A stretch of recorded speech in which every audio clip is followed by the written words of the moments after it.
Self discipline என்பது என்ன என்பதை சொல்லுகிறேன். தன் புருவங்களை மலித்து கொண்டார் என்பதை மாணவர்களுக்கு இங்கு தெரிவித்துக் கொள்கிறேன். புருவத்தை இழந்து விட்டால், புருவத்தை மலித்து விட்டால் வெளியே சென்றால் யாருக்கும் அடையாளம் தெரியாது, முகம் வித்தியாசமாக தெரியும்.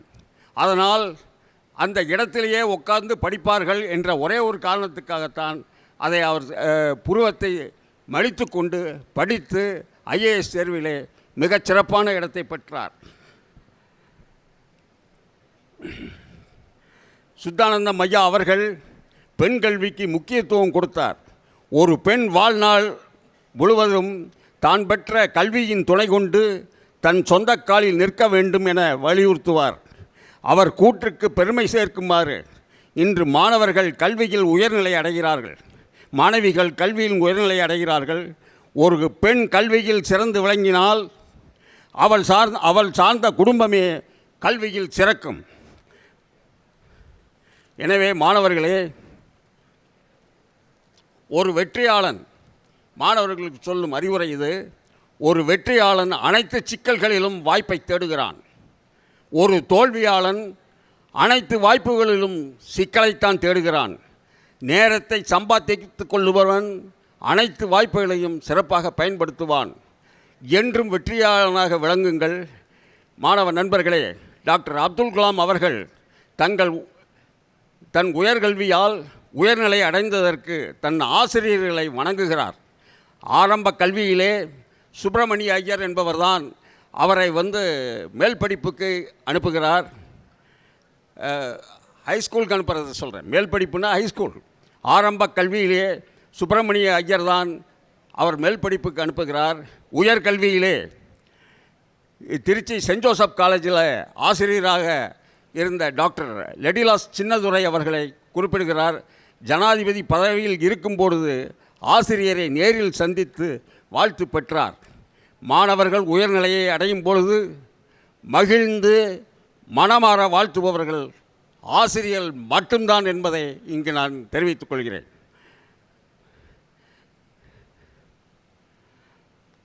இந்த விழா சீஃப் கெஸ்ட் கவிதாசன் ஒரு கட்டுரையிலே தன்னுடைய வாழ்க்கையின் முன்னேற்றத்திற்காக அவர் சில ஆசிரியர்களையும் குறிப்பிடுகிறார்.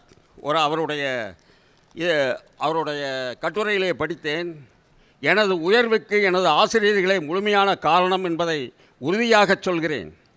ஆம், எனது ஆரம்பகால கல்வியை சின்னத்தடாகம் உயர்நிலைப் பள்ளியில் படித்த பொழுது ஆசிரியர்கள் திரு ராஜமாணிக்கம், திரு சி ஜெயபால், திரு காசா அப்பாவு ஆகியோர் கொடுத்த ஊக்குவிப்பும் வழிகாட்டுதலும் தான் எனது வளர்ச்சிக்கும் முன்னேற்றத்துக்கும் அடித்தளமாக அமைந்தது என்பதை நான் எப்பொழுதும் பெருமையோடு சொல்லிக்கொள்வேன் என்று கவிதாசர் அவர்கள் ஒரு கட்டுரையிலே தெரிவித்திருக்கிறார். அதே போல் நம்முடைய கவிதாசர் அவர்களுடைய கவிதையிலே ஒரு கவிதை எனக்கு சிறப்பாகப்பட்டது. பல கவிதைகள் எழுதியிருக்கலாம், நான் படிக்க நேர்ந்த ஒரு கவிதையை மட்டும்தான் சொல்லுகிறேன். சூழ்நிலை கைதியாக இருந்தது போதும், சூழ்நிலையவே கைது செய். சூழ்நிலையில் கரைந்தது போதும், சூழ்நிலையை கடந்து செல். வரலாறுகளை படித்தது போதும், வரலாறுகளை நீ படைத்திடு. உலக வரலாறு என்பது சாதனையாளர்களின் வாழ்க்கை வரலாறு. உனது பிறந்த நாளை உலகமே கொண்டாடும். உழை, கடினமாக உழை. செயல்களை உனது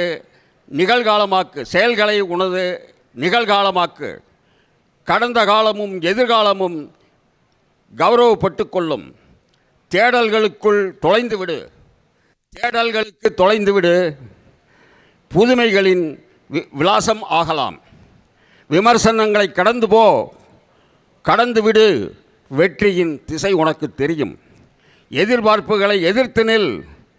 ஏளனங்களை எருவாக்கு. எதிர்ப்புகளை எதிர்த்து நில். ஏளனங்களை எருவாக்கு. எழுச்சியை மூச்சாக்கு. சாதனைகள் சாத்தியப்படும். நன்றி, வணக்கம். Thank you, sir. Talent is God's gift to us. Whatever we do with it is our gift back to God. Our talent determines what we can do. Our motivation determines how much we are willing to do. Our attitude determines how well we do it. Great things are accomplished by talented people who believe that they will accomplish them. One such multifaceted personality who has accomplished his goal of success through his determination and attitude is none other than our distinguished chief guest, Dr. Kavidasan sir, Director of Roots Industries India Limited, Coimbatore and Secretary of Sachidananda Jyotiniketan International School, Metupalayam, Coimbatore. To tell more about his achievements, awards and rewards, we invite Mrs. R. Gayatri ma'am, Assistant Professor of English, to introduce our chief guest. Good evening to one and all present here.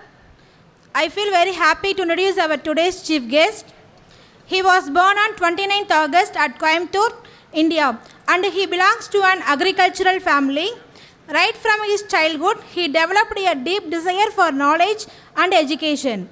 As a result, he never stopped learning, and now he holds 4 master degrees, a postgraduate diploma in labor laws, a bachelor degree in law, and a PhD in emotional intelligence. He is a gold medalist from Madras University in BA Political Science in the year 1984. He is serving in Roots Industries India Limited as Director HR for more than 2 decades. He is also heading the corporate HR functions of Roots Group of Companies. He started his career in the field of human resource development and personal management in the year 1986 and served in few renowned organizations like Lakshmi Mills Company Limited and Sakti Group and all through his career. He has been an asset for them. He is none other than our today's chief guest, Dr. Kavidasan sir, Director of Roots Industries India Limited, Coimbatore, and Secretary of Sachidananda Jyotiniketan International School, Coimbatore. I welcome you, sir. Thank you all. Thank you, sir. Thank you, ma'am. Now the limelight of this function is our chief guest speech. May I invite our eminent chief guest, Dr. Kavidasan sir, Director of Roots Industries India Limited, Coimbatore, and Secretary of Sachidananda Jyotiniketan International School, Metupalayam, Coimbatore, to address the August gathering. Thank you. அனைவருக்கு வணக்கம். யாமறிந்த மொழிகளிலே தமிழ் மொழி போல் இனிதாவது எங்கும் காணோம் என்றான் மகாகவி பாரதி. எங்கள் வாழ்வும் வளமும் மங்காத தமிழென்று சங்கே முழங்கு என்றான் பாரதிக்கு தாசன் என்று பக்குவமாய் பெயர் சூட்டிக்கொண்டு பாரதிர கவிபொழிந்த பல்கு தமிழ் சொல்மேகம் பாவேந்தன் பாரதிதாசன். இவ்வாறாக மூவேந்திரதம் மடி வளர்ந்து முச்சங்கம் கண்ட முத்தமிழுக்கு என்னுடைய முத்தான முதல் வணக்கத்தை சமர்ப்பிக்கின்றேன். 1000 காலத்து ஆசை கனவுகளை 1000 காலத்து ஆசை கனவுகளை அடிமனில் சுமந்து கொண்டு சீரோடும் சிறப்போடும் ஒரு பல்கலைக்கழகமாக மலர்ந்து வருகிற இந்த பொறியியல் கல்லூரியில் பயின்று கொண்டிருக்கிற எனதருமை மாணவ இருபால் நண்பர்களே, மாணவர்களையும் இளைஞர்களையும் நண்பர்கள் என்று அழைப்பது தான் என்னுடைய வழக்கம். ஏனென்று கேட்டால் கடந்த 30 ஆண்டுகளில் 50 லட்சத்திற்கு மேற்பட்ட மாணவர்களையும் இளைஞர்களையும் சந்தித்திருக்கிறேன். இந்த கல்லூரிக்கு நான் 3வது முறையாக வருகிறேன் 23 ஆண்டுகளில். இந்த 50 லட்சம் மாணவர்களை சந்தித்ததில் என்ன என்று கேட்டால், அறிவுரை சொல்வதற்கு நிறைய பேர் இருக்கிறார்கள். ஆனால் இன்றைய இளைஞர்களும் மாணவர்களும் யார் சொன்னால் கேட்குறா அப்படின்னு ஒரு ஆராய்ச்சி பண்ணிச்சு. தந்தை சொல் மிக்க மந்திரமில்லை என்று எழுதிய மண்ணில் அப்பா சொன்னால் கேட்குறானே இல்லையோ, தாயிற் சிறந்ததொரு கோயிலும் இல்லை எழுதிய இந்த பூமியில் அம்மா சொன்னால் கேட்குறானே இல்லையோ, எழுத்தறிவித்தவன் இறைவன் என்று சொன்ன நாட்டில் ஆசிரியர் சொன்னால் கேட்குறானே இல்லையோ, இன்றைய மாணவர்களும் இளைஞர்களும் ஒரே ஒரு ஆள் சொன்னால் கேட்குறான். அந்த ஒரு ஆள் யாருன்னா அவன் தான் ஃப்ரெண்டு, நண்பன் என்ன சொன்னால் அப்படியே கேட்குறான். அதனால் நான் உங்களுடைய நண்பனாக சில விஷயங்களை பேசுகிறேன். ஏன்னா அதனால தான் நான் ஒரு கவிதை எழுதுகிறேன் நம்ம நாளைக்கு முன்னால். உப்பில்லாமல் கூட உயிர் வாழலாம், ஆனால் நல்ல நட்பில்லாமல் உயிர் வாழ முடியாது.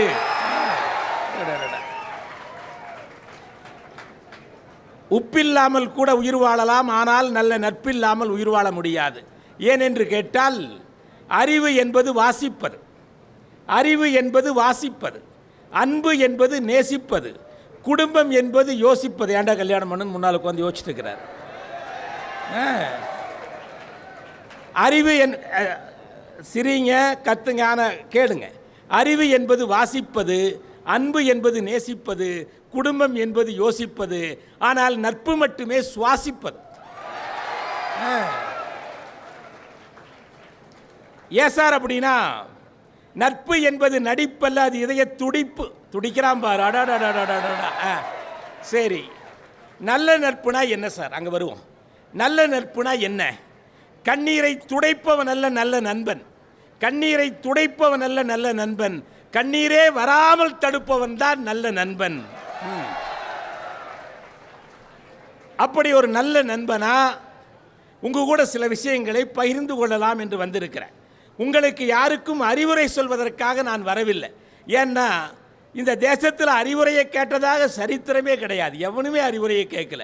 ஏன்னா உலகத்தில் விஞ்ஞானிகள் வெளிநாட்டில் தோன்றினாலும் சரி, நம்ம நாட்டில் தான் நிறைய அறிஞர்களும் சித்தர்களும் மகான்களும் தோன்றி வாழ்க்கைக்கு அறிவுரை நிறைய கொடுத்துருக்குறாங்க. ஆனால் அறிவுரையை யாரும் கேட்க மாட்டான், ஆனால் அனுபவத்தை கேட்பான். என்னை பற்றி பிரமாதமாக அறிமுகம் செய்யறதுக்கு ஒரு 4 பக்கம் எழுதி வச்சுருந்தாங்க. நான் போதுன்னு நிறுத்திட்டு வந்துட்டேன். ஏன் அப்படின்னா, எப்படி உங்களுக்கு என்ன சொல்கிறேன்னா, அறிவுரை சொல்லவில்லை, அனுபவத்தை சொல்லுகிறேன். நான் எப்படி இப்படி வந்தேன் என்பதுதான் பாடமாக நீங்கள் எடுத்துக்கொள்ள வேண்டும். அனுபவம் என்று சொன்னால், அறிவுரை என்று சொன்னால் ரெண்டுக்கு வித்தியாசம் என்னென்னா, நீ இப்படி செய்ய அப்படி செய்யின்னு சொன்னால் அது அறிவுரை. எப்படி செய்ததால் நான் இப்படி வந்தேன் என்றால் அது அனுபவம். அனுபவம் தான் சில விஷயங்களை பேசுகிறோம். சரி, அப்போது ரூட்ஸ் கம்பெனி அப்படிங்கிறத எனக்கு சொன்னாங்க. அது என்னன்னு உங்களுக்கு தெரியாது. ஏன் அப்படின்னா, இது கோயம்புத்தூரில் இருக்குது. ஏறக்குறைய 6000 பேர் எங்ககிட்ட என்ஜினியர்ஸ் வேலை செய்கிறாங்க. நாங்கள் ஹாரன் மேனுஃபேக்சர் பண்ணுறோம். காரில் பைக்கில் எல்லாம் ஹாரன் இருக்கும் பாருங்கள், அது ரூட்ஸ் ஹாரன் இருக்கும். க்ளீனிங் மெஷின் மேனுஃபேக்சர் பண்ணுறோம். அப்புறம் பேட்ரி கார் இப்போ மேனுஃபேக்சர் பண்ணுறோம். இந்தியாவிலிருந்து 18 நாடுகளுக்கு ஏற்றுமதி செய்கிறோம். ஆக இப்படிப்பட்டவர்கிட்ட நிறைய என்ஜினியர்ஸ் வருஷம் 200 பேர் நாங்கள் எடுத்துகிட்டே இருக்கிறோம். வரும்போது கூட முதல்வர்கிட்ட பேசிவிட்டு, உங்கள் ஃபைனல் இயர் ஸ்டூடெண்ட்ஸுடைய ப்ரொஃபைல் எல்லாம் கொடுங்க சார், ப்ளேஸ் ஆகியிருந்தால் பரவாயில்ல, ப்ரீ ஃபைனல் இயருடைய 3rd இயர் ஸ்டூடெண்ட்ஸை கொடுங்க அப்படின்னு கேட்டிருக்கிறேன். ஏன் சார் அப்படின்னா, கிராமத்திலிருந்து வரக்கூடிய மாணவ செல்வங்கள் ரொம்ப அக்கறையாகவும் ஈடுபாட்டோடும் ஒழுக்கமாகவும் விசுவாசத்தோடும் வேலை செய்வதை நாங்கள் பார்க்கிறோம். அதனால் கிராமத்து மாணவர்களுக்கு தான் முன்னுரிமை கொடுத்து எடுக்க இருக்கிறோம் என்கிற நல்ல செய்தியை உங்களோடு நான் பகிர்ந்து கொள்ள விரும்புகிறேன். இதனுடைய நிறுவனர் ஐயா அவர்கள் இருக்கிற போதே இந்த கல்லூரிக்கு அந்த கல்லூரிக்கு நான் வந்திருக்கிறேன். அவர் ஒரு சாதாரண மனிதர் அல்ல. ஏன்னா மனித வாழ்க்கைக்கு பிற உயிரினங்கள வாழ்க்கை ஒரு வித்தியாசம் இருக்குது. நீங்கள் நினச்சி பார்க்கணும். என்ன வித்தியாசம்னா, எல்லா உயிரினங்களும் எப்படி பிறக்கிறதோ அப்படியே இறந்து விடுகிறது. ஒரு எருமையாக பிறந்து 5-6 குட்டி போட்டு அது எருமையாகவே இறந்துடுது.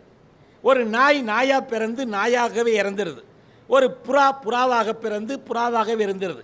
எல்லா உயிரினங்களும் எப்படி பிறக்கிறதோ அப்படியே இறந்து விடுகிறது. ஆனால் மனிதன் மட்டும்தான் பிறக்கும் பொழுது மனிதனாக பிறக்கிறான். பிறகு தன்னை உணர்ந்து தான் உயர்கிற பொழுது மனிதன் மாமனிதன் ஆகிறான்.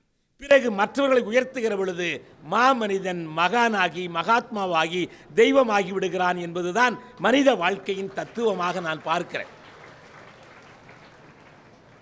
எனக்கு முன்னால் பேசிய ஐயா அவர்கள் சொன்னார்கள், இந்த நிறுவனர் சுதானந்தன் ஐயா அவர்கள் கோயம்புத்தூர் பிஏஜி கல்லூரி டெக்னாலஜியில் படிப்பதற்கு போனார். அவர் கல்லூரியில் சேர முடியவில்லை. அவர் தாயார் இறந்து விட்டார். ஆகவே அவர் ஒரு என்ஜினியர் ஆகுவது முடியவில்லை என்று சொல்லி ஆண்டுதோறும் 700 என்ஜினியர்களை உற்பத்தி செய்யக்கூடிய 2 கல்லூரிகளை நிறுவியிருக்கிறார் என்று சொன்னார். அதை கேட்டு நான் மெய் சிலிர்த்து போய்விட்டேன். வேற ஒன்றுமே இல்லை. இது அப்துல் கலாம் வாழ்க்கையில் நடந்தது. அப்துல் கலாமும் நானும் 1997 2014 கூட அவர் கூட பயணிக்கிற வாய்ப்பு எனக்கு கிடைச்சது. நீங்கள் யூடியூப்லேயோ அல்லது கூகுள் சர்ச்சில் கவிதாசன் கலாம் என்று போட்டால் நாங்கள் பேசிய பேச்சு எல்லாம் உங்களுக்கு நிறையா தெரியும். நிறையா புதுமைகள் படைத்து கொண்டிருக்கிறார், அது தெரியும். ஆக அவர் என்ன சொல்கிறாரு, அப்துல் கலாம் படித்து முடிச்சுட்டு டேராடூனுக்கு போகிறார். என்ன வேலைக்கு? ஃபைட்டர் ஃப்ளைட்டுடைய என்ஜினியராக போகிறக்கு. ஃபைட்டர் ஃப்ளைட் இருக்கு பாருங்கள், அதில் பைலட்டாக போகிறக்கு போகிறார். அங்கே 9 பேர் வந்தாங்க. 8 பேருக்கு தான் வேலை கிடைச்சது, இவருக்கு கிடைக்கல. மனசுடைஞ்சு போய் சாமி சிவானந்தரை போய் பார்க்குறார் ரிஷிகேசியில். அதுக்கு சாமி சிவானந்தர் சொன்னாராம், நினச்சது நடந்தால் நல்லது, நடக்காட்டி ரொம்ப நல்லது. இந்த வார்த்தை பாரு, நினச்சது நடந்தால் நல்லது, நடக்காட்டி ரொம்ப நல்லதுன்ட்டார். இவருக்கு ஒன்றுமே புரியல, அழுன்னு அழுதுட்டு இருக்கிறார். அப்புறம் ஒரு 5-6 நாள் கழித்து IRDOலிருந்து ஜூனியர் சயின்டிஃபிக் ஆஃபீஸருக்கு அந்த வேலைக்கு வருது. மைக் கொஞ்சம் கரெக்ட் பண்ணுங்கள், உள்ளே இழுக்குது.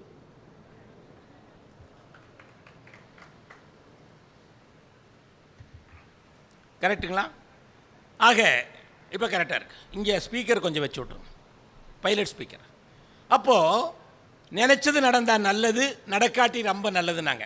அவர் ஏர்கிராஃப்டில் ஒரு ஃபைட்டர் பைலட் ஆகியிருந்தார்னா யாருக்குமே தெரிஞ்சிருக்காது. ஆனால் அவர் ஜூனியர் சயின்டிஃபிக் ஆஃபீஸராக போய் அப்புறம் அக்னி, ஆகாஷ், பிருத்திவி, திரிசூல் என்ற ஏவுகணைகளையும் பொக்ரானில் குண்டு வெடிப்பை நிகழ்த்தி அதை அணுகுண்டு பரிசோதனை செய்த பிறகு இந்திய தேசத்தினுடைய ஜனாதிபதியாக வந்தார். ஆக நீங்கள் ஒன்று நினைப்பீங்க, அது நடந்தால் பரவாயில்ல, நடக்கலைன்னா இறைவன் உங்களுக்கு வேறொரு திட்டம் வைத்திருக்கிறான் என்பதைத்தான் இந்த நிறுவனர் வாழ்க்கை நிரூபித்து காட்டுகிறது. நண்பர்களே, சரி, உங்கள் வாழ்க்கையில் எத்தனை பேர் சாதிக்கும்னு நினச்சாலும் 5C இருந்தால் நீங்கள் சாதிக்கலாம். எளிமையாக சொல்கிறேன், 5C இருந்தால் போதும் சார். இப்போல்லாம் Cயில் சொன்னால் தான் பேசுகிறேன். இந்த 5C இருந்தால் நீங்கள் 7 கடலை தாண்டலாம், யாருனாலே ஒன்றும் பண்ண முடியாது. அந்த முதல் C என்ன அப்படின்னா, அதுதான் கேரக்டர். ரொம்ப ரொம்ப முக்கியம். திறமை இருந்தால் ஒருத்தர் சிகரத்து போகலாம், ஒழுக்கம் இல்லாட்டி தீகார் ஜெயிலில் தான் போவான். நீங்கள் பேப்பரில் பார்க்குறீங்க, செய்தித்தாளில் படிக்கிறீங்க. இந்த ஒழுக்கத்துக்கு தான் நம்முடைய முன்னோர்கள் முக்கியத்துவம் கொடுத்தாங்க. கரஸ்பாண்டன்ட் மேடம் பேசும்போது கூட அதுக்குள்ளே ஒழுக்கத்தோடு நிறைந்த கல்வி என்று சொன்னாங்க. ஏன்னா ஒழுக்கம்னா என்ன சார் அப்படின்னா, ஒரே ஒரு டெஸ்ட்டு தான். அது என்ன டெஸ்ட்னா, என்னை பெற்ற தாய், வளர்த்த தந்தை, அறிவு கொடுத்த ஆசிரியர்கள். என்னை பெற்ற தாய், வளர்த்த தந்தை, அறிவு கொடுத்த ஆசிரியர்கள் என்னை நினைத்து நினைத்து ஆனந்த கண்ணீர் தான் சிந்த வேண்டும். ஒரு நாளும் அவர்கள் என்னை நினைத்து அவமானத்தில் கண்ணீர் சிந்தவே கூடாது என்ற லட்சியம் நம்மிடம் இருந்தால் எப்பொழுதும் யாரையும் நம்ம கெட்டு போக மாட்டோம். ஏன் அப்படின்னா, காலையில் ஒரு நிகழ்ச்சியில் நான் கலந்துட்டு வந்தேன். என்னுடைய பேராசிரியர் அங்கிருந்தார். என்னை நினச்சி மேடையிலே அழுதார். என் டிரைவர் பார்த்து அவருக்கு அழுகாச்சு வந்துருச்சு. ஏன்னா அப்படி வரணும். 5 ஆண்டுகளுக்கு பிறகு, 10 ஆண்டுகளுக்கு பிறகு உங்கள் வாழ்க்கை எப்படி இருக்க வேண்டும் என்று கேட்டால், மாபெரும் சபைதனில் நீ நடந்தால் உனக்கு மாலைகள் விழ வேண்டும், மாற்று குறையாத மன்னவன் என்று போற்றி புகழ வேண்டும். கேரக்டர். இந்த இடத்துக்கு மனசில் வைக்கிற ஒரே ஒரு மெசேஜ் சொல்கிறேன் பாருங்க. உயரம் என்றால் எவரெஸ்ட். உயரம் என்றால் சொல்லுங்க, எங்கூட பேசுங்க. உயரம் என்றால் எவரெஸ்ட். உயர வேண்டும் என்றால் நெவர் ரெஸ்ட் என்று ஓடிக்கொண்டிருந்தால் உங்களால் சாதிக்க முடியும். வேற ஒண்ணுமே இல்லை.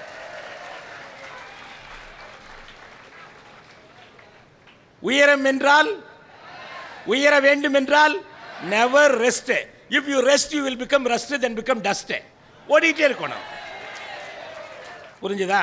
கைதட்டுங்க, ரெசிங்க. என்ற அப்பாயின்மெண்ட்டெல்லாம் கிடைக்காது, ரொம்ப கஷ்டப்பட்டு ப்ரொஃபஸர் பேசி வாங்கியிருக்காரு. இப்போ நான் போகும்போது, வெளியில் போகும்போது உங்கள் காலேஜை பற்றி என்ன மதிப்பீடோடு நான் போகணும்னு நினைக்கிறீங்க? என்ன மதிப்பீடோடு நான் போகணும்? நல்ல பசங்க, திறமையான பசங்க, பேசுகிறது நல்லா கேட்டாங்க, வேலைக்கு வந்தாலும் சொல்லி கொடுத்தா கேட்பாங்க அப்படின்னு உணர்வோடு போகணுமா? கத்திட்டு இருப்பாங்க இந்த பசங்க, அவங்க நமக்கு ஒத்து வர மாட்டாங்கன்னு நான் போகணுமான்னு பார்க்கணும். நீங்கள் என்ன அப்படின்னா, வெளியிலிருந்து கெஸ்ட் வரும் பொழுது உங்கள் காலேஜுடைய இமேஜை பில்டு பண்ணுற மாதிரி நீங்கள் நடக்கணும். ஏன்னா யார் வேணாலும் வருவாங்க. இன்டர்னல் மீட்டிங் இருக்குது, அது நமக்கு என்ன வேணாலும் பேசிக்கலாம். வெளியிலிருந்து வரும்போது நம்மை பற்றிய ஒரு உயர்ந்த மதிப்பீடோடு போகணும். வீட்டுக்கு கெஸ்ட்டு வந்தால் நம்ம எப்படி நடக்கிறோம், அன்னைக்கு போய் எல்லாம் அப்பா அம்மா கூட சண்டை சச்சரவு பண்ணிட்டு இருந்தால் எப்படி இருக்கும்? அதுபோல தான் பண்பிலும் சிறந்து விளங்க வேணும். திறமை விட ஒழுக்கம் ரொம்ப ரொம்ப முக்கியமான விஷயம் அப்படிங்கிறது சொல்கிறோம். ஆங்கிலத்தில் சொன்னால், if wealth is last, nothing is last. If health is last, something is last. If character is last, every thing is last. சரி, என்னுடைய சொந்த கதையை நான் சொல்கிறேன். எப்படி சார் இப்படி வந்தேன்னா, என்னுடைய அப்பா எல்லாம் பெரிய படிப்பாளி இல்லை, எங்கள் அம்மா சுத்தமாக படிப்பு கிடையாது. நான் தான் ஒரு கிராமத்திலிருந்து வந்த எங்கள் ஊரில் முதல் தலைமுறை பட்டதாரி. எப்படி சார் இப்படி வந்தீங்க? நான் ஒரு 75 புஸ்தகம் எழுதிக்கிறேன். பல பல்கலைக்கழகங்களில் MBAக்கெல்லாம் அது பாடமாக இருக்குது. அதுபோல் இந்த 4 MA, PhD, 2 PhD படிச்சிருக்கேன். இன்னும் படிச்சுட்டு இருக்கிறேன். ரூட்ஸ் கம்பெனியில் டைரக்டராக இருக்கிற, இவ்வளோ பெரிய கம்பெனியில் இருக்கேன். ஸ்கூலில் செக்ரட்டரியாக இருக்கேன். நிறைய பல்கலைக்கழகங்களில் ஆலோசனை குழுவில் நான் இருக்கிற, அரசாங்கத்தினுடைய பல பிரிவுகளில் ஆலோசனை இருக்கேன். எப்படி சார் இப்படி வர முடிஞ்சதுன்னா, ஒரே ஒரு செயல் தான் நான் வர வச்சது. என்ன அப்படின்னா சோம்பேறியாக தான் இருந்தேன். நிறைய பேர் சோம்பேறியாக இருப்பீங்க, நானும் சோம்பேறியாக தான் இருந்தேன். எங்கள் அப்பா என்ன சொன்னார், டெய்லி எந்திரிச்சு காலண்டரை கிழிக்க சொன்னார். டெய்லி காலண்டர் கிளினார். நான் டெய்லி காலண்டரை கிழிச்சிட்டே இருந்தேன். ஒரு நாள் அந்த காலண்டர் என்கிட்ட பேசிச்சு, டெய்லி வந்து என்ன கிழிக்கிறியா, நீ என்ன இழிச்சின்னு கேட்டுச்சு. அன்னைக்கு ஏற்பட்ட அவமானம் தான் ஓடிட்டே இருக்கிறேன். புரிஞ்சுதுங்களா? நிறைய பேர் படிப்பு வராதெல்லாம் நினைக்காது, எல்லாத்துக்கும் படிப்பு வரும். புரிஞ்சுதுங்களா? சாதாரண நிலையில் பிறந்தவங்க தான் இமாலய சாதனை படைச்சிருக்கிறாங்க. வசதியோடு படித்தவன் யாரும் சாதனை படிக்கலை. இவனுக்கு பசி அதிகமாக இருக்குது, வறுமை இருக்குது, தேவை இருக்குது, தேடல் இருக்குது, சாதிக்கணுங்கிற வெறி வரும். நீங்கள் எல்லாரும் பாருங்கள், எல்லாரும் வெற்றி அடையணும்னு நினைக்கிறீங்க. எத்தனை பேர் வெற்றி அடையணும்னு நினைக்கிறீங்க? கை தூக்குங்க ப்ளீஸ். Raise your hands. உங்களுக்கு வேண்டாமா சார்? தூங்க. வெற்றி என்பது வேணும், போங்க. இந்த வெற்றி என்கிற வார்த்தைக்குள்ளே தான் வெற்றி இருக்குது சார். இந்த ரகசியத்தை இது வரைக்கும் யாருமே சொல்லியிருக்க மாட்டாங்க, நான் சொல்கிறேன். வெற்றி என்கிற வார்த்தைக்குள்ளே தான் வெற்றி இருக்கிறது. வெற்றி என்று எழுதிவிட்டு இற்றை எடுங்க. என்னது வெறி? எவனுக்கு வெறி இருக்குது அவன் சாதிப்பான். நாம் என்ன ஜாதிக்கு பிறந்தோம் என்பது முக்கியம் அல்ல, என்ன சாதிக்க பிறந்தோம் என்பதுதான் முக்கியம், வேற ஒன்றுமே இல்லை. நல்லா கைதட்டிட்டு உற்சாகமாக இருக்குது, அதை வேண்டான்னு சொல்ல. ஏன்னா மழை துளி மேலிருந்து கீழே விழுகுது, அது சூடான தோசைக்கல் மேலே விழுந்தால் ஸ்வயின் ஆவியாக போகுது. நிலத்தில் விழுந்தா ஆறா ஓடுது, சிற்பிக்குள் விழுந்தா முத்தா மாறுது. நம்முடைய மனசுக்குள்ள ஒரு நல்ல கருத்துள்ள போனால் அது நம்மளை தூங்க விடாது, ஓய்ந்திருக்க விடாது. உழைத்து உழைத்து உழைத்து உச்சிக்கு செல்ல வேண்டும் என்ற வெறியை கொடுக்கும். நான் வந்து நிறைய என்னுடைய கவிதைகள்லாம் ஐயா வந்து கரெக்டாக சொன்னார். நான் வந்து ஒரு சின்ன கவிதை எழுதினேன், அந்த கவிதை உங்கள்கிட்ட கேட்குறேன். எல்லாத்துக்குமே கொசு அடித்த அனுபவம் இருக்குது. கொசு அடிக்காதவங்க யாருமே இருக்க முடியாது. எல்லாரும் எப்படியோ கொசு அடிச்சிருப்பீங்க. நானும் தான் கொசு அடிச்சுட்டு ஒரு கவிதை எழுதினேன். என்ன கவிதைனா, சாகும்போது கூட கைதட்டல் வாங்குகிறது கொசு. கேவலம். ஒரு கொசு கூட கைதட்டல் வாங்கிட்டு சாகுது, நான் மனுஷன். மகாகவி பாரதியார் கேட்கிறார், நல்லதோர் வீணை செய்து அதை நலங்கெட புழுதியில் எரிகலாமோ சொல்லடி சிவசக்தி, என்னை சுடர் மிகும் அறிவுடன் படைத்து விட்டாய். ஆக இந்த வாழ்க்கை நான் எப்படி மாற்ற போகிறேன்? இப்போ 4 ஆண்டுகள் இன்ஜினியரிங் படிக்கிறீங்க, முடிச்சவங்க இருக்கிறீங்க, 3 ஆண்டு முடிக்கிறீங்க, 4 ஆண்டு இருக்கிறீங்க.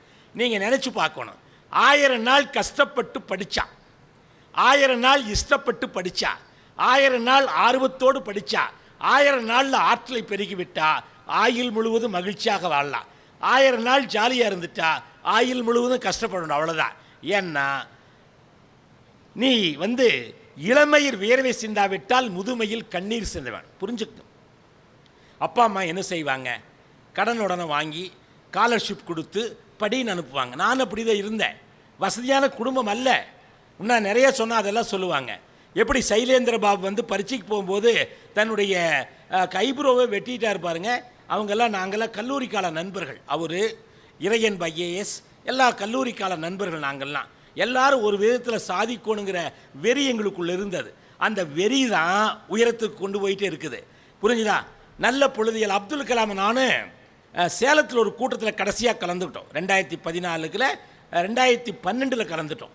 2012 என்ன அப்படின்னா, விவேகானந்தோடைய 150வது ஆண்டு. 1,00,000 பேர் கூடியிருக்காங்க.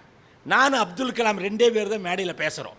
உடனே கூட்டம் வந்து 10 மணிக்கு மேடையை தொடங்குது, 9:30 எல்லாம் உட்காந்துட்டு இருக்கிறாங்க. நான் போய் அந்த ஆர்கனைசர் கேட்டேன், வித்யாலயாவுடைய ராமகிருஷ்ணா மடத்துடைய சாமிஜி கிட்ட. அவர்கிட்ட போய், சாமிஜி அப்துல் கலாம் வர வரைக்கும் இந்த குழந்தைகள்லாம் 1,00,000 பேர் சும்மா இருக்காங்க, வர வரைக்கும் நான் பேசிக்கிட்டுங்களா? அப்துல் கலாம் வந்த பிறகு 2 நிமிஷம் பேசிட்டு நான் உட்காந்துக்கிறேன், வந்த பிறகு அவர் பேசிட்டு அவர் வந்த பிறகு நான் பேசுகிறேன், நல்லா இருக்காது அப்படின்னு. சரி பேசுங்க அப்படின்ட்டார். அப்துல் கலாம் வந்தவர் என்ன செஞ்சார், என்ற பேச்சு வெளியே கேட்ட பிறகு யார் பேசுகிறாங்கன்னு கேட்டார். கவிதாசன் பேசுகிறாருன்னு சொல்லிட்டார். உடனே என் பேச்சை கேட்கணும்னு நேராக மேடைக்கு வந்துட்டார். மேடைக்கு வந்து எல்லாரும் வந்து நிகழ்ச்சி தொகுப்புறங்க என்னை நிறுத்துங்கன்னு எழுதியெல்லாம் கொண்டாந்து கொடுக்குறாங்க. கலாம் சொல்லிட்டார், கவிதாசன் பேச்சை கேட்கணுன்னு தான் நான் வந்தேன், அதனால அவர் பேசிட்டு அப்படின்ட்டார். உடனே அப்புறம் அவர் சொன்னார்னு பேசினேன். நான் அவர்கிட்ட கேட்டேன், கலாம் சொல்லியிருக்காரு கனவு காணுங்கள்னு சொல்லியிருக்காரு. கனவு நனவாகணும்னா என்ன செய்யணுமில்ல? ஒருத்தர் இருந்துட்டு சொன்னார், நல்லா படிக்கணுன்னார். ஒரு பொண்ணு சொல்லிச்சு முயற்சி பண்ணணும்னு சொல்லிச்சு. இன்னொரு பொண்ணு சொல்லிச்சு திறமைகளை வளர்த்துக்கணும். இப்படியே எல்லாம் சொல்லிட்டு இருக்காங்க. திறமை வளர்க்கணும், ஒழுங்காக படிக்கணும், அறிவு வளர்த்தணும், எல்லாம் சொல்லிட்டு இருந்தாங்க. நான் சொன்னேன், நீங்கள் சொன்னதெல்லாம் கரெக்டு, அதுக்கு மேலே ஒன்று செஞ்சால் தான் ஜெயிக்க முடியும் அப்படின்னு. எல்லாரும் என்னென்னு பார்த்தாங்க. நான் சொன்னேன், கனவு நனவாகணும்னா நினச்சது நடக்கும்னா முதல்ல படுக்கையிலிருந்து நேரத்தில் எந்திரிச்சு பழகணும். படுக்கையிலிருந்து எந்திரிக்கலே ஜெயிக்க முடியலாம், வாழ்க்கையில் ஜெயிப்பானா? போர்வைக்குள் ஒரு போராட்டம் என்று சொல்லிவிட்டு 3 மணிக்கு எழுந்திருப்பவன் முனிவன், 4 மணிக்கு எழுந்திருப்பவன் ஞானி, 5 மணிக்கு எழுந்திருப்பவன் அறிஞன், 6 மணிக்காவது எழுந்திருப்பவன் மனிதன், 7 மணிக்கு எழுந்திருப்பவன் எருமை அப்படின்னா. உடனே ஒரு பையன் எந்திரிச்சு கேட்டால் 8 மணிக்கு எந்திரிச்சா யாருன்னு, அது காட்டெருமை அப்படின்னு. இன்னொருத்தன் கேட்டால் 9 மணி, அது காட்டு பண்ணினேன். அதனால் விலங்குகளை நான் கேவலமாக சொல்கிறேன்னு நினச்சிக்காதீங்க. படுக்கையிலேருந்து முதல்ல எந்திரிக்கிறது ரொம்ப ரொம்ப முக்கியம்.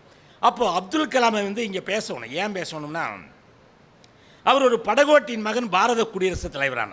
ஃபஸ்ட்டு கேரக்டர் பார்த்துங்க. 2வது கரேஜ், துணிச்சல் வேணும். இந்த சிட்டியில் இருக்கிறவங்க என்ன பண்ணுவாங்க, நாங்கள் இன்டர்வியூக்கெல்லாம் போனோம், பிளேஸ்மெண்ட்டுக்கெல்லாம் போனால் கடன்னு இங்கிலீஷில் அடிப்பாங்க, ஆனால் உள்ள சப்ஜெக்ட் இருக்காது. கிராமத்தில் இருக்கிற குழந்தைங்க பேசுறதுக்கு யோசிக்கும், ஆனால் உள்ள சப்ஜெக்ட் இருக்கும்.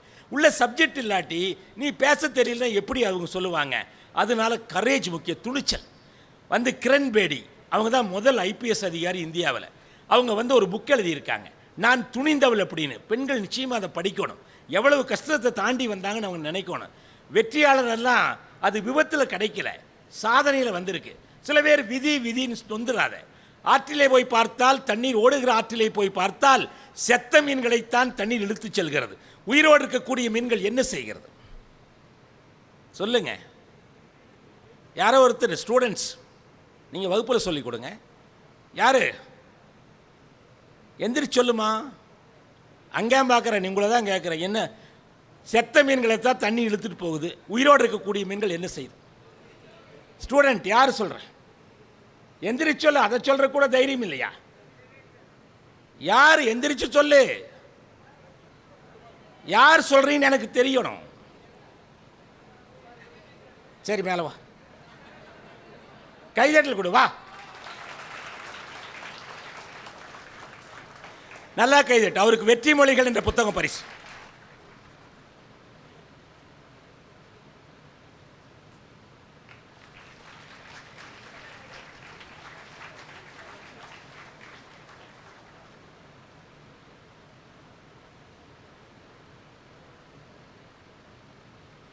இது பாருங்க, இது என்ன அப்படின்னா, ஒரு பெரிய பரிசு, அந்த புக்கு ஒரு 50 ரூபா 100 ரூபா கொடுத்த கிடைக்கும். அது முக்கியம் இல்லை.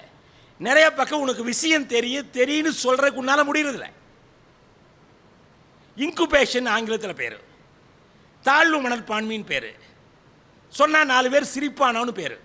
நான்லாம் காலேஜில் சொல்லும்போது எத்தனையோ பேர் என்னை பார்த்து சிரிப்பான். நான் ஏதாவது தப்பு பண்ணி என்னை ஏதாவது பார்த்து யாராவது என்னை பார்த்து கேவலமாக பேசுனா நான் அவன் மேலே கோவப்பட மாட்டேன். யார் மேலே கோவப்படுவேன் சொல்லுங்க? யாராவது ஒரு சொல்ல பரிசு உண்டு? சரி, பரவாயில்ல. என் மேலேயே கோவப்படுவேன். எவனாச்சும் பார்த்து என்ன கேவலமாக பேசுனா அவன் மேலே கோவப்பட மாட்டேன், என் மேலேயே கோவப்படுவேன். என்னன்னு, இந்த நாயெல்லாம் கேவலமாக பேசுகிற அளவுக்கு நம்ம தரையில் கிடக்கிற மேடானு என் மேலேயே கோவப்பட்டு எழுந்து ஓடி வந்ததான். இது வேற ஒன்றும் கிடையாது. நீ போய் 5 நிமிஷம் இன்னைக்கு யோசி. சாக வரைக்கும் சாதாரண வாழ்க்கை வாழ போறனா, சாதனை வாழ்க்கை வாழ போறனா? கேளு. எப்போ இந்த கேள்வியை கேட்டாலும் சரி, நீ எந்திரிச்சு ஓடி வந்துடுவேன். 3 ஆப்பிள்கள் உலகத்தின் தலைவிதியை மாற்றியது யாருமா? சொல்லுங்க. இந்த பொண்ணுக்கு ஒரு வாய்ப்பு கொடுக்கலாம். எந்திரிங்க, எந்திரிமா. நீதாமா, இரு, சத்தம் போடாத, அமைதியார். உனக்கு வாய்ப்பு வரும்போது யாருமா? 3 ஆப்பிள், ஏதோ ஒரு ஆப்பிள் சொல்லு. அடுத்தது எந்திரி. மைக் கொடுங்க சார், ஏன் மைக் கொடுங்க? நான் ஸ்டூடெண்ட்டுக்காக பேசுகிறேன், ஸ்டூடெண்ட்டோட பேசுகிறேன். For the students, of the students. மைக்கை வச்சு பேசுமா. 3 ஆப்பிள், எந்த ஆப்பிள் ஏதோ ஒன்று சொல்லு. நல்லா ஆன் பண்ணி கொடுங்க ப்ரோ சார். Newton apple. கைதட்டுங்க. நீயே தெரியாதா? வேற பின்னாடி கொடுங்க. மைக்கு கடிச்சிட போகுது. Pass pass pass. யாரு பசங்க? இன்னும் 2 ஆப்பிள் இருக்கு. தெரியலையா? கம்ப்யூட்டர் யாரும் படிக்கிறது இல்லையா? கம்ப்யூட்டரோட சம்பந்தப்பட்டது, அது மொபைல் போனோட சம்பந்தப்பட்டது. ஆப்பிள். சரி வா, நியூட்டன் ஆப்பிள் வா, பரிசு வா. நீ வாமா, கூட துணைக்கு இருந்தீங்க, ஓடி வா. பரவாயில்ல, ஓடி வா, சீக்கிரம் வா. ஒருத்தன் நீந்தி வெளியே வந்தான், கிணத்தை எட்டி பார்த்தவனு தள்ளி விட்டாங்க, அவன் நீந்தி வெளியே வந்தான். அவன் சொன்னா எனக்கு பரிசு கொடுக்காதீங்க, தள்ளி விட்டவனுக்கு கொடுங்க அப்படின்னு இருக்கான். அதனால 2 பேர்த்துக்கு கொடுக்குறேன், வாமா.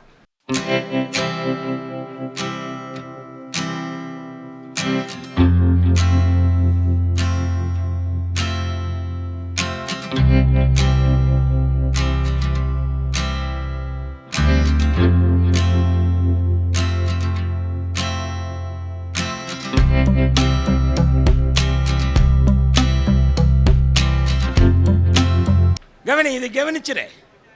3 ஆப்பிள்கள் உலகத்தின் தலைவிதியை மாற்றியது. ஒன்று ஆதாம் ஏவாள் சாப்பிட்ட ஆப்பிள், அது உண்மையா பொய்யோன்னு தெரியல. அவங்க மட்டும் அந்த வேலை செய்யாமல் இருந்திருந்தா நமக்கு தொந்தரவே கிடையாது. 2வது ஆப்பிள் ஐசக் நியூட்டனுடைய ஆப்பிள். எல்லாரும் விழுந்த ஆப்பிள் எடுத்து சாப்பிட்டான். அவன் தலை மேலே பொத்துன்னு விழுந்துச்சு. ஏண்டா விழுந்துச்சு, மேலே போகலையான்னு தலை பிடிச்சி உடஞ்சிட்டான். அவன் ஐசக் நியூட்டன் புவியீர்ப்பு விசையை கண்டுபிடித்தான். அதற்கு பிறகு விஞ்ஞானத்தில் புரட்சி வெடித்தது, விமானங்கள் பறந்தது. 3வது ஆப்பிள் ஸ்டீவ் ஜாப்ஸுடைய ஆப்பிள். கம்ப்யூட்டர் கார்பரேஷன் உள்ளங்கையில் உலகம் வந்துடுச்சு. 3 ஆப்பிள்கள் உலகத்தின் தலைவிதியை மாற்றியதைப் போல ஒரே ஒரு வார்த்தையில் உங்களுடைய வாழ்க்கையை மாற்றிவிடலாம் நண்பர்களே. அந்த ஒரு வார்த்தை என்ன என்று கேட்டால், இது என்னடா வாழ்க்கை என்று சொல்லாமல், இது என்னோட வாழ்க்கை என்றால் வாழ்க்கை மாறிவிடும். வேற ஒன்றுமே இல்லை. இது யாரோட வாழ்க்கை? whose life is this? எங்க அம்மா வாழ்க்கையா, எங்க அப்பா வாழ்க்கையா, யார் வாழ்க்கை? என்னோட வாழ்க்கை. இந்த வாழ்க்கையை சிறந்த வாழ்க்கையாக மாற்றுவது யாரோட வேலை? யாரோட வேலை? என்னோட வேலை. காலையில் எந்திரிச்சு நீ இப்படி சொல்லு ஒரு தாரக மந்திரம். நான் இப்போ சொல்றேன் என்ன அப்படின்னா, this is my life, I will make it great. This is my life, I will make it great. 5 time மனசுக்குள்ள சொல்லு. தூங்கக்கூடாது. உன்னைய படிக்க வைக்கும், கற்றுக்க வைக்கும், தெரிய வைக்கும். கரேஜ் சொன்ன பாருங்க. முதல் வந்து கேரக்டர், 2வது கரேஜ். கரேஜ் வேணும். வெற்றி வந்தால் பணிவு அவசியம், தோல்வி வந்தால் பொறுமை அவசியம். வெற்றி வந்தால் பணிவு அவசியம், தோல்வி வந்தால் பொறுமை அவசியம், எதிர்ப்பு வந்தால் துணிவு அவசியம், எது வந்தாலும் நம்பிக்கை அவசியம். உலகமே உன்னை கைவிட்டால் உன்னை நீ கைவிடக்கூடாது. புரிஞ்சுதுங்களா? இந்த வாழ்க்கையில் போராடுவன் போராடி ஜெயிச்சாகணும். எவன்லாம் ஜெயிச்சிருக்கானோ அவன் போராடுவான். அப்துல் கலாம் சொன்னார், வாழ்க்கை என்பது பூந்தோட்டம். என்ன? வாழ்க்கை என்பது பூந்தோட்டம், வேர் பிடிக்கும் வரை போராட்டம். போராடிட்டு இருக்கார். Character, courage. 3வது என்ன அப்படின்னா காம்பிடென்சி. காம்பிடென்சின்னா என்னென்ன? திறன் இருக்கணும். திறமை, அறிவுத்திறன், சிந்திக்கிற திறன், பேசுகிற திறன், கேட்குகிற திறன் வேணும். அதில் கம்யூனிகேஷன் ரொம்ப ரொம்ப முக்கியம். கிராமத்திலேருந்து வர்றவங்களுக்கு தமிழை சரியாக பேச முடியறதில்லை, ஆங்கிலத்தில் அவ்வளவா பேச முடியறதில்லை. கவலையே பட வேண்டாம். ஈஸியஸ்ட் வே என்ன அப்படின்னா, டெய்லி டிக்ஷனரி படிங்க. அப்படி தான் நான் இம்ப்ரூவ் பண்ணிட்டேன்.